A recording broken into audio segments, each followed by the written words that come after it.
দেন guys, এখন বাজে 9:45। ওর কিন্তু আমি ডিম সরাই ফেলছি, ঠিক আছে?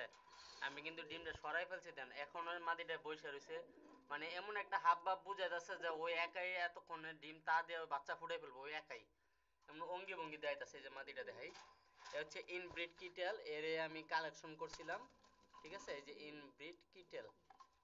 সর নাই তোরা, ইস রে, দেখ ডিমের প্রতি কত একটা মহব্বত দেখাইতেছে, কিন্তু ওর সাথে আর আমি ডিমটা সরাই ফেলছি। এই যে আরেকটা ইনব্রিড কিটেল, এই যে কিটেল, এই যে দেখেন, এই যে কিটেল, এই যে ডিম নাই, তো সব মহব্বত গিরি দেখাইতেছে খুব। সর, না না ওই আনই বইব। ইস, সাইজটা দেখছেন? মাশাল্লাহ বলবেন সবাই, সবাই মাশাল্লাহ বলবেন। এই বাবা, আমি এদের বর্তমানে আমি রেস্টে রাখা হয়েছে, ঠিক আছে? তো সবাই আমার এই কবুতরগুলোর জন্য দোয়া করবেন। সবাইকে আসসালামু আলাইকুম।